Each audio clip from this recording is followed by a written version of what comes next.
নমস্কাৰ স্বাগতম জনাইছোঁ মোৰ চেনেল গাইডেন্স টিউটৰিয়েললৈ। ইয়াত অসমীয়া মাধ্যমত আমি ব্যৱসায় অধ্যয়ন ছাবজেক্টটো পঢ়িম। একচুৱেলি সমস্যাটো হ'ল ক'ত যে যোৱাবাৰ মই জনামতে 17,000 ষ্টুডেণ্টে কমাৰ্চ বিষয়ত অধ্যয়ন কৰিছিল আৰু তাৰে মই ভাবোঁ কিছু সংখ্যক ষ্টুডেণ্ট আছে এনেকুৱা আছে যি ইংলিছ মিডিয়ামতো হয় লিখে কিন্তু বুজিব বিচাৰে অসমীয়া মিডিয়ামত। কাৰণ ইংলিছ মিডিয়ামত যেতিয়া টকিং কৰি আমাৰ টিচাৰখিনি গুচি যায় তো দুই এজন এনেকুৱা টিচাৰ থাকে। যেতিয়া মই নিজে পঢ়িছিলোঁ সেইটো সমস্যা মোৰো অসুবিধা হৈছিল, কাৰণ আমি বেছিভাগ ষ্টুডেণ্ট আমি আহোঁ অসমীয়া বেকগ্ৰাউণ্ডৰ পৰা, অসমীয়া মাধ্যমৰ পৰা পঢ়ি। মই নিজে অসমীয়া মাধ্যমত পঢ়িছিলোঁ আৰু সেইটো অসুবিধা মই অনুভৱ কৰিছিলোঁ। কিন্তু যেতিয়া মই অসুবিধা পাইছিলোঁ তেতিয়া মই ইউটিউবত চাৰ্চ কৰিছিলোঁ যে কোনোবাই এনেকুৱা ধৰণৰ কিবা বিষয়ত ভিডিঅ' আছে নেকি যাৰ দ্বাৰা ব্যৱসায় অধ্যয়ন কৰিব পাৰোঁ। কিন্তু কেনেকুৱা ধৰণৰ অসুবিধা যে কেনেকুৱা ধৰণৰ কোনো এটা ভিডিঅ' মই পোৱা নাছিলোঁ। আৰু যেতিয়া মই শিক্ষকতা আৰম্ভ কৰিছিলোঁ তেতিয়া নতুন আছিলোঁ শিক্ষকতাৰ কাৰণে আৰু কিছুমান টপিক মোৰ ক্লিয়াৰ নাছিল। তো সেইবিলাক ক্লিয়াৰ কৰিবৰ কাৰণে ভিডিঅ' বিচাৰিছিলোঁ অসমীয়া মাধ্যমত, কিন্তু সেই অসমীয়া মাধ্যমত কোনো ধৰণৰ পোৱা নাছিলোঁ। আজি যিহেতু নিজৰ অভিজ্ঞতা আছে বা সেই অভিজ্ঞতাৰ ওপৰত ভিত্তি কৰি কেনে মই এইটো চেনেল ষ্টাৰ্ট কৰিছোঁ, যাৰ দ্বাৰা মই ভাবোঁ তোমালোক সকলো উপকৃত হ'বা। কাৰণ ইয়াতে আমি অসমীয়া মাধ্যমত ভালদৰে আমি হেৰি কৰিম, তাৰ লগতে ইংলিছ আমি শব্দবিলাকো প্ৰয়োগ কৰিম যাতে তোমালোকৰ সকলোৰে হেল্প হয়। তো ইয়াৰ দ্বাৰা কি হ'ব, তোমালোকে বুজিব অসমীয়াত পাৰিবা, তাৰ লগতে ইংলিছ মিডিয়ামত যিখিনি ষ্টুডেণ্ট আছে ভালদৰে বুজিলে ভালদৰে লিখিব পাৰিবা। তো ফাৰ্ষ্ট তাৰ দেৰি নকৰোঁ। ফাৰ্ষ্ট কথাটো হ'ল যে ব্যৱসায় অধ্যয়ন কি। ব্যৱসায় অধ্যয়ন কি? ব্যৱসায় অধ্যয়ন হ'ল যিটো ছাবজেক্ট যিহৰ ওপৰত ভিত্তি কৰি আমি ব্যৱসায় কথা আমি পঢ়িব পাৰোঁ। সেই আটাইখিনি কথা তোমালোকে ফাৰ্ষ্ট ইয়াৰ পঢ়িছা, ভালদৰে পঢ়িছা, সেইটো তাকে আশা কৰি আমি দ্বিতীয় বৰ্ষত যিখিনি আমাৰ কোৰ্চ আছে সেইখিনি আমি ষ্টাৰ্ট কৰিলোঁ। তো প্ৰথম যিটো চেপ্টাৰ আছে সেইটো আছে মেনেজমেণ্টৰ ওপৰত, একচুৱেলি পৰিচালনাৰ ওপৰত। তো ইয়াতে আছে পৰিচালনাৰ কি, পৰিচালনাৰ কাৰ্যাৱলী কি, পৰিচালনাৰ উদ্দেশ্য কি, পৰিচালনা কি কাৰণে কৰা হয়, পৰিচালনাৰ বৈশিষ্ট্য কি আছে, সমন্বয় কি হয়, সেই বিষয়ে এই প্ৰথম চেপ্টাৰটোত আমাৰ আছে। তো আমি ইয়াতে যিটো গোটেই 13টা চেপ্টাৰ আছে আমি কাভাৰ কৰি প্ৰায় নৱেম্বৰ মাহৰ ভিতৰলৈকে গোটেইখিনি কাভাৰ কৰিব চেষ্টা কৰিম, যাতে যিটো 2020 বৰ্ষত আমাৰ পৰীক্ষা আহি আছে সেই পৰীক্ষাটো সকলো ষ্টুডেণ্টে অসমীয়া মিডিয়ামৰ হওক বা ইংলিছ মিডিয়ামৰে অসমৰ গোটেইখিনি আটাইখিনি ষ্টুডেণ্টে যাতে ভালদৰে দিব পাৰে, তাৰ কাৰণে আটাইখিনি চেপ্টাৰ নৱেম্বৰ মাহলৈকে আমি সম্পূৰ্ণ কৰিবলৈ চেষ্টা কৰিম। ঠিক আছে, আমি আগবাঢ়িছোঁ। তো ফাৰ্ষ্ট আছে পৰিচালনা কি। তো মেৰী পাৰ্কাৰ নামৰ এজন বিশেষজ্ঞ আছে, পণ্ডিত বুলি ক'ব পাৰে বা স্কলাৰ বুলি ক'ব পাৰে, মেৰী পাৰ্কাৰ। তেখেতৰ এটা খুব জনপ্ৰিয় এটা ডেফিনেশ্যন আছে, management is the art of getting things done through others. মানে এটা পৰিচালনা হ'ল এটা কলা, যাৰ দ্বাৰা কি হয় আন যিবিলাক মানুহে কাম কৰিব সেইবিলাকৰ দ্বাৰা আমি কামটো কি কৰিম, সম্পূৰ্ণ কৰিম। মেনেজমেণ্ট ইজ দ্য আৰ্ট, ব্যৱসায় এটা পৰিচালনা আমাৰ হ'ল এক কলা, যাৰ দ্বাৰা কি কৰা হয় যিটো আমাৰ বাকী যিবিলাক মানুহ আছে সেইবিলাক কাম কৰিব আৰু সেই কামবিলাক আমি কি কৰিম একত্ৰিতকৰণ কৰি পেলাই যিটো আমাৰ উদ্দেশ্য আছে সেই উদ্দেশ্যত সফল হ'বলৈ চেষ্টা কৰিম। চিম্পলি সেইটোৱে যে ধৰক এখন বিয়া এখন আছে, সেই বিয়াখন আমি পৰিচালনা কৰিবলৈ কি কৰিব লাগে, প্ৰথমতে ৰভা ঘৰ কোনে সাজিব, মাংস কোনে হ'ব, মাছ কোনে হ'ব, বজাৰ কোনে কৰিব, মানুহ কোনে মাতিবলৈ যাব, সকলোবিলাক আমি কি কৰোঁ প্ৰথমতে এখন কাগজত বা ক'ৰবাত আমি লিখি লওঁ বা ভাবি লওঁ। আৰু আমি যিবিলাক আমাৰ পৰিয়ালৰ মানুহ আছে তেওঁলোকক আমি আলোচনা কৰোঁ, আৰু আলোচনা কৰি সঠিকভাৱে যাতে বিয়াৰ দিনটো ভালদৰে চলি যায় তাৰ কাৰণে আমি চেষ্টা কৰোঁ। আৰু বিয়াৰ পিছত আমি ভালে হ'ল নে বেয়া হয় আমি কি লওঁ, মানুহৰ পৰা ফিডবেক লওঁ। তো এই গোটেইখিনি বস্তু কিহৰ দ্বাৰা পৰিচালিত হয়, পৰিচালনাৰ দ্বাৰা পৰিচালিত। ঠিক তেনেদৰে আমাৰ যিবিলাক সংগঠন আছে সংগঠনবিলাকো পৰিচালনা কৰিব লাগে। সেইটো আপোনাৰ প্ৰফিট মেকিঙে হওক বা নন প্ৰফিট মেকিঙে হওক। নন প্ৰফিট বুলি ক'লে কোনবিলাকে আমাৰ মনত NGO, স্কুল, কলেজ ইত্যাদি, এইবিলাক কি নন প্ৰফিট কৰে, য'ত তোমাৰ লাভৰ কাৰণে কাম কৰা নহয়। তেনেকুৱা অনুষ্ঠানবিলাকো পৰিচালনা কৰিব দৰকাৰ। তো এতিয়া আমি বুজি পালোঁ যে পৰিচালনাৰ কি। পৰিচালনা এটা বস্তু যাৰ দ্বাৰা আমি কামবিলাক সম্পূৰ্ণ কৰোঁ, যিটো আমাৰ অবজেক্টিভ থাকে, যিটো আমাৰ ইচ্ছা থাকে সেইটো আমি কি কৰোঁ ফুলফিল কৰোঁ, সেইটো হ'ল পৰিচালনা। তো এতিয়া আমাক নেক্সট টপিক লাগে পৰিচালনাৰ বৈশিষ্ট্যনো কি, এইটো পৰিচালনা আছেনো কি। তো ঠিক আছে, তো পৰিচালনা আছেনো কি আমি ইয়াতে গম পাম। ঠিক আছে, পৰিচালনা এক লক্ষণীয় প্ৰক্ৰিয়া, পৰিচালনা এক ধাৰাবাহিক প্ৰক্ৰিয়া, পৰিচালনা এক দলবদ্ধতা কাৰ্য, পৰিচালনা এক গতিশীল কাৰ্য, পৰিচালনা এক সৰ্বব্যক্তিশীল কাৰ্য, পৰিচালনা এক স্পৰ্শনীয় শব্দ আৰু পৰিচালনা এক বহুমাত্ৰাযুক্ত। এতিয়া পৰীক্ষাত আহে কেনেকৈ, পৰীক্ষালৈ আজিলৈ মই যিমান দেখিছোঁ যে পৰীক্ষাত কেতিয়াও গোটেইকেইটা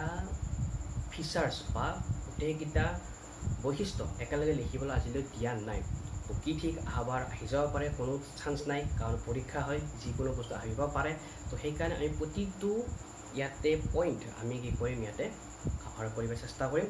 তো ফাৰ্ষ্ট আছে এইকেইটা পইণ্ট তো আৰু কেতিয়াবা কি আহে ধৰক সৰ্বব্যাপ্তিশীল তো পৰিচালনা কি পাৰভেচিভ বুলি কোৱা হয় হয় সেই বস্তুটো আমাক কৈছোঁ যে পৰিচালনা কিয় সৰ্বব্যাপ্তিশীল কাৰ্য বুলি কোৱা হয় তো তেতিয়া আমি জানিব লাগিব যে পৰিচালনা কিয় সৰ্বব্যাপ্তিশীল কাৰ্য বুলি জনা হয় আৰু যিটো পইণ্ট আমি এক্সপ্লেইন কৰিম সেইখিনি লিখি দিলে 2 নম্বৰ বা 1 নম্বৰ যি থাকে আমি সেইটো পাম তো ফাৰ্ষ্ট আমি কি আলোচনা কৰিম পৰিচালনা কি এক সৰ্বব্যাপ্তিশীল কাৰ্য অলপ আগতে মই কৈছোঁ যে পৰিচালনা অকল লাভ অৰ্জন কৰা কোম্পানী নহয় প্ৰফিট মেকিং কোম্পানী নহয় পৰিচালনা সকলো ধৰণৰ উদ্যোগৰ বাবে প্ৰয়োজনীয় হয় ধৰক NGO এটা আছে যি মানুহৰ সমাজৰ কাৰণে কাম কৰে তাৰ বাহিৰে এটা স্কুল এখন আছে যি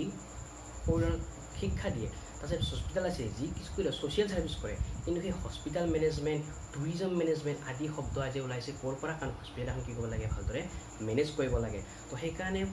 প্ৰফিট মেকিঙে হওক বা নন প্ৰফিট মেকিঙে লাভ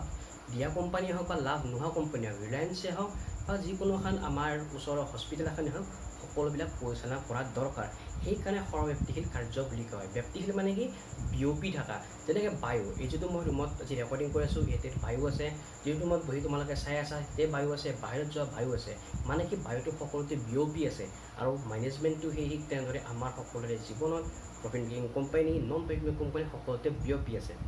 ইয়াতে এটা সৰু এটা পইণ্ট আছে কিছুমান বহুত মই দেখিছোঁ যে পৰিচালনা যিকেইটা স্তৰ আছে কেইটা স্তৰ আছে 3টা স্তৰ আছে উচ্চ মধ্যম আৰু নিম্ন স্তৰ আৰু উচ্চ নিম্ন মধ্যম স্তৰ তিনিওতে পৰিচালনাৰ প্ৰয়োজন হয় আৰু সেয়া তাৰ বাবেও বহুতে পৰিচালনা এক সৰ্বব্যাপী কাৰ্য বুলি ক'ব বিচাৰে তো সেইকাৰণে আমি এক্সামত যিহেতু কোনোবা টিচাৰে তোমালোকক অৰ্গেনাইজেশ্যনৰ ওপৰত দিব পাৰে আৰু কোনোবা টিচাৰে তোমালোকক নম্বৰ স্তৰবিধৰ ওপৰত দিব লাগে সেইকাৰণে আমি দুটা লিখাৰ যত্ন কৰিব লাগে 1 নম্বৰে কি আছিল পৰিচালনা অকল কেৱল যে প্ৰফিট মেকিং কোম্পানীত হ'ব যেনে টাটা ৰিলায়েন্স ইত্যাদি আৰু তাৰ বাহিৰে যে NGO দেন আমাৰ স্কুল কলেজ ইত্যাদিটো প্ৰয়োজন হয় পৰিচালনা সেইবাবে সৰ্বব্যাপী কাৰ্য আৰু তাৰ লগতে পৰিচালনা 3টা স্তৰতে প্ৰয়োজন হয়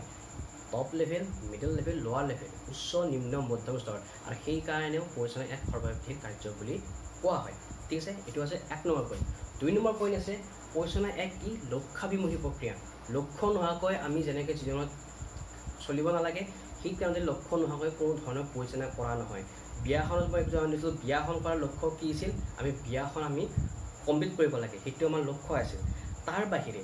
আমাৰ লক্ষ্য কি হ'ব পাৰে 20% মাৰ্কেট শ্বেয়াৰ ইনক্ৰিজ কৰিব লাগে আমাৰ লক্ষ্য যে এইবাৰ আমাৰ যিটো মাৰ্কেট শ্বেয়াৰ আছে আমি সেইটো 20% আমি কি কৰিম ইনক্ৰিজ কৰিম বা 20% প্ৰফিট আমাৰ যোৱা বছৰ যিমান প্ৰফিট হৈছিল তাতকৈ আমি 20% প্ৰফিট আমি ইনক্ৰিজ কৰিম বা আমাৰ চেল যিটো আছে যোৱা বছৰ আমাৰ ধৰক 100টা হৈছিল বা 1000টা আছিল তাতকৈ আমি 20% এটা চেল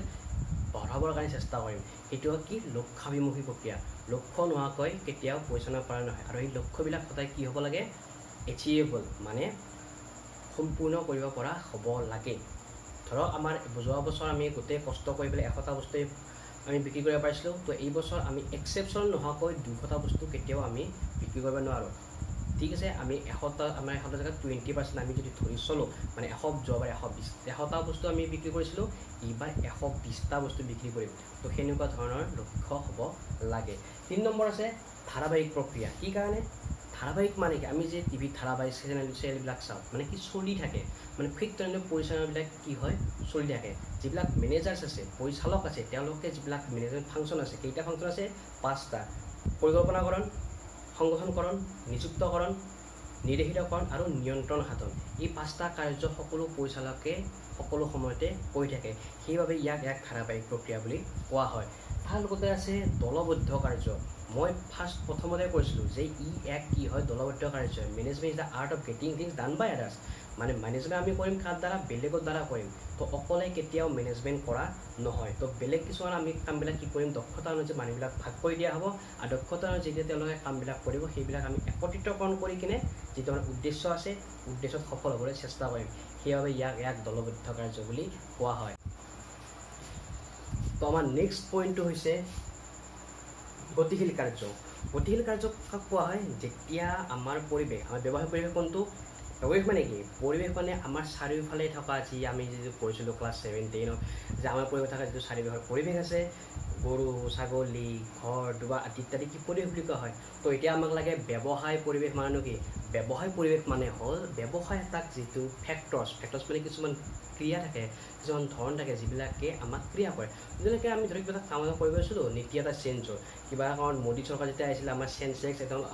হাই মাৰিছে 10,000 পইণ্টলৈকে চেনচেক্স আহিছিল কি কাৰণে কাৰণ মোদী চৰকাৰ আহিছিল তো এইবিলাক কি হয় অৰ্থনৈতিক কিছুমান আছে কিছুমান ৰাজনৈতিক আছে কিছুমান সামাজিক আছে সেইবিলাক ফেক্টৰছে আমাক ইফেক্ট কৰে আৰু তাৰ ওপৰত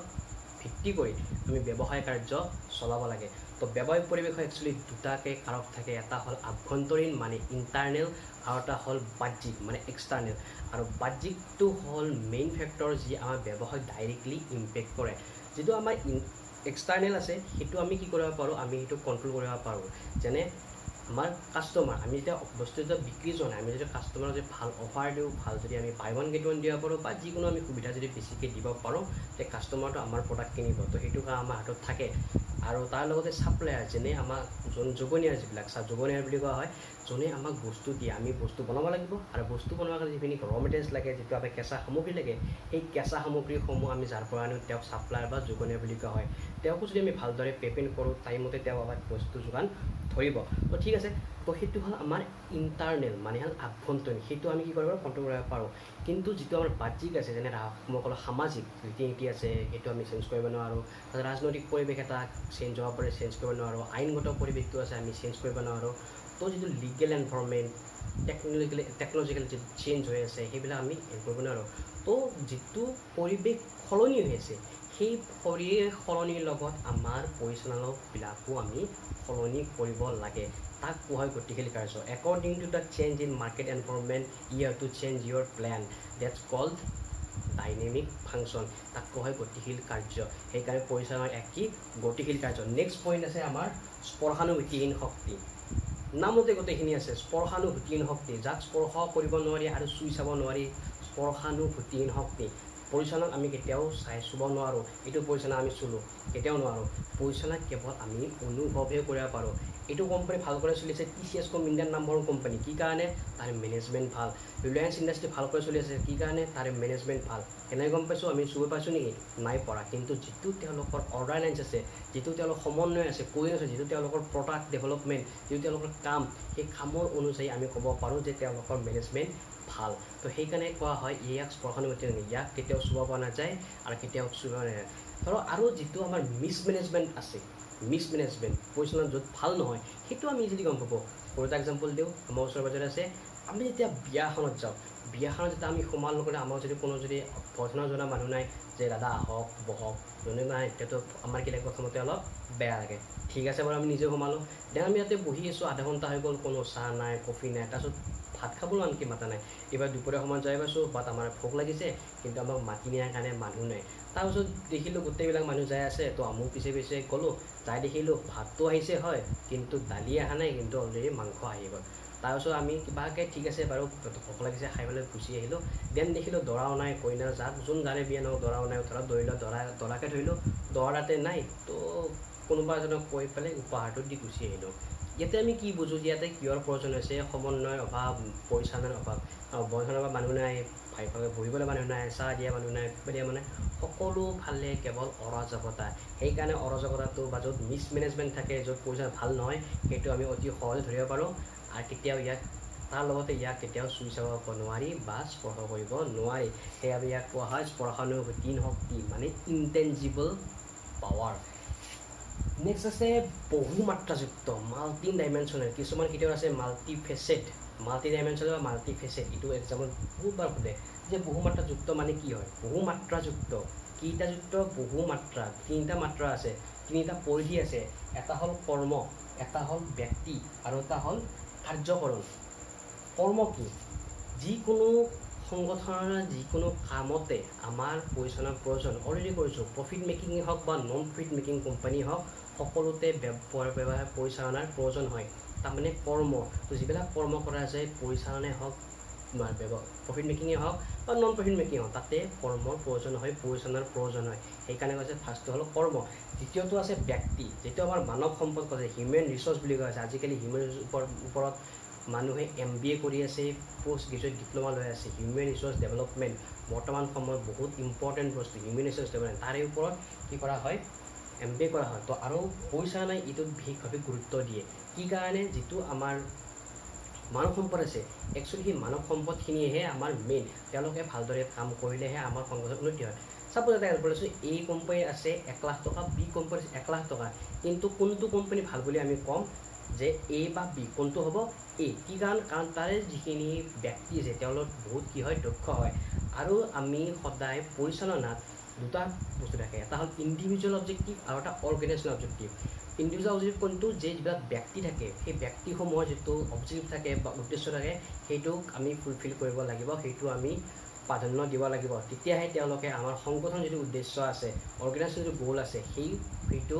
সম্পন্ন কৰাত আমাক সহায় কৰিব। 3 নম্বৰটো আছে যে কাৰ্যকৰণ মানে কি, বস্তুটো আমাৰ কাম চলি থাকে, দৈনন্দিন কাম চলি থাকে, আমি বস্তুৰ